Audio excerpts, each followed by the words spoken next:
Assalamualaikum warahmatullahi wabarakatuh. Perkenalkan, kami dari kelompok 11 yang beranggotakan Lutfi Sofi dan saya Husnul Khotimah. Di sini kami akan menyampaikan materi mengenai evaluasi diri satuan pendidikan sekolah atau madrasah. Konsep evaluasi diri sekolah atau madrasah yaitu suatu proses evaluasi diri sekolah yang dilakukan oleh pihak sekolah sesuai dengan Standar Nasional Pendidikan atau SNP dan Standar Pelayanan Minimal atau SPM dengan tujuan untuk meningkatkan mutu pendidikan sekolah.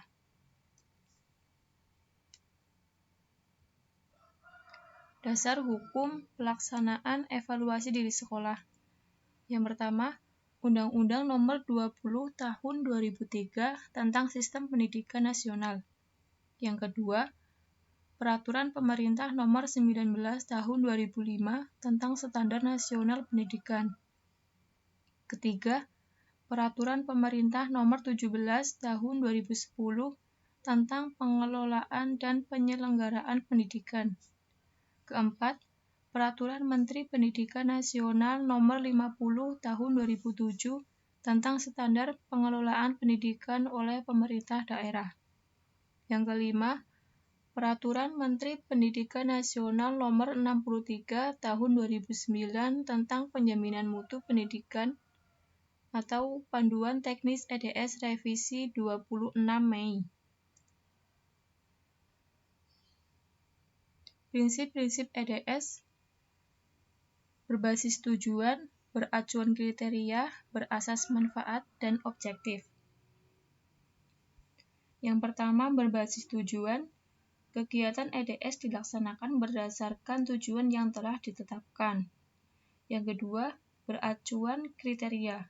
Kegiatan EDS dilaksanakan mengacu pada kriteria keberhasilan yang telah ditetapkan sebelumnya berdasarkan SNP dan SPM yang dikembangkan oleh satuan pendidikan maupun oleh pemerintah dan instansi terkait lainnya. Yang ketiga, berasas manfaat. Kegiatan EDS dilaksanakan untuk mendapatkan manfaat yang sebesar-besarnya untuk meningkatkan mutu pendidikan.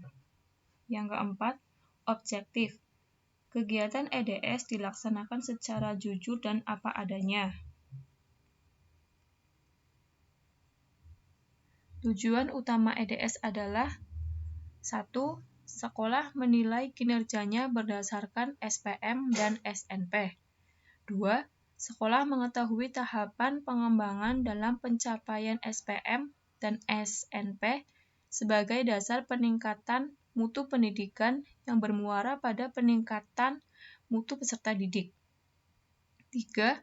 Sekolah dapat menyusun rencana pengembangan sekolah atau RPS atau rencana kegiatan sekolah atau RKS sesuai kebutuhan nyata menuju ketercapaian implementasi SPM dan SNP. Manfaat evaluasi diri sekolah atau madrasah. Yang pertama, bagi sekolah dapat mengidentifikasi kelebihan serta kekurangannya sendiri dan merencanakan pengembangannya ke depan. Sekolah dapat memiliki data dasar yang akurat sebagai dasar untuk pengembangan dan peningkatan di masa mendatang. Sekolah dapat mengidentifikasi peluang untuk meningkatkan mutu pendidikan yang disediakan, mengkaji apakah inisiatif peningkatan tersebut berjalan dengan baik, dan menyesuaikan program sesuai dengan hasilnya. Sekolah dapat memberikan laporan formal kepada pemangku kepentingan demi meningkatkan akuntabilitas sekolah. Kemudian bagi tingkatan lain dalam sistem pemerintahan kabupaten atau kota dan provinsi.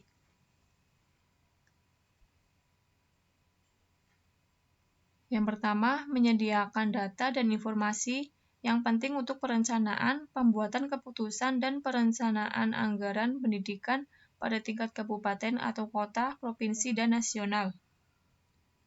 Yang kedua, mengidentifikasi bidang prioritas untuk memenuhi kebutuhan sarana dan prasarana pendidikan. Yang ketiga, mengidentifikasi jenis dukungan yang dibutuhkan terhadap sekolah. Yang keempat, mengidentifikasi keberhasilan sekolah berdasarkan berbagai indikator pencapaian sesuai dengan standar nasional pendidikan dan standar pelayanan minimal. Implementasi pemenuhan mutu.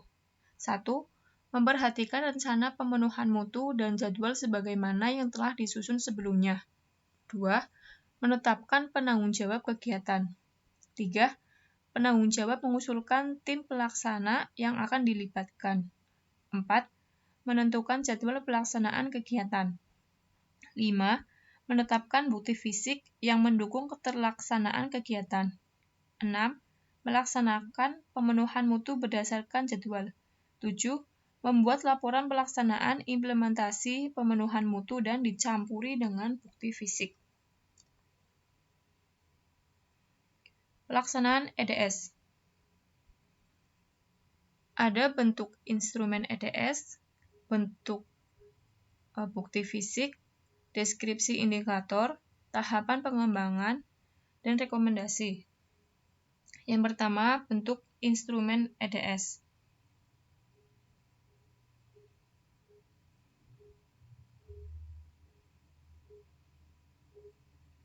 Instrumen EDS terdiri dari 8 standar nasional pendidikan yang dijabarkan ke dalam 26 komponen dan 60 indikator. Yang kedua, bukti fisik. Bukti fisik yang tersedia digunakan sebagai bahan dasar yang menggambarkan kondisi sekolah dengan indikator yang dinilai. Kemudian, deskripsi indikator. Kolom ringkasan deskripsi indikator berdasarkan bukti fisik pada instrumen EDS diisi uraian singkat yang menjelaskan situasi nyata yang terjadi di sekolah sesuai dengan indikator pada komponen yang mengacu kepada standar nasional pendidikan dan standar pelayanan minimal. Yang keempat, tahapan pengembangan. Terdapat 4 tahapan, yaitu tahap ke-1 belum memenuhi SPM, tahap kedua memenuhi SPM, yang ketiga memenuhi SNP, yang keempat melampaui SNP. Yang kelima, rekomendasi. Setelah menentukan tahapan pengembangan, sekolah kemudian menyusun rekomendasi berdasarkan bukti fisik, deskripsi, dan tahapan pengembangan untuk setiap indikator. Rekomendasi tidak hanya difokuskan pada indikator yang dianggap lemah, namun juga disusun untuk setiap indikator yang telah mencapai standar nasional pendidikan. Baik, demikian pemaparan materi pada kesempatan hari ini. Kurang dan lebih kami mohon maaf. Jika ada pertanyaan, dipersilahkan. Wassalamualaikum warahmatullahi wabarakatuh.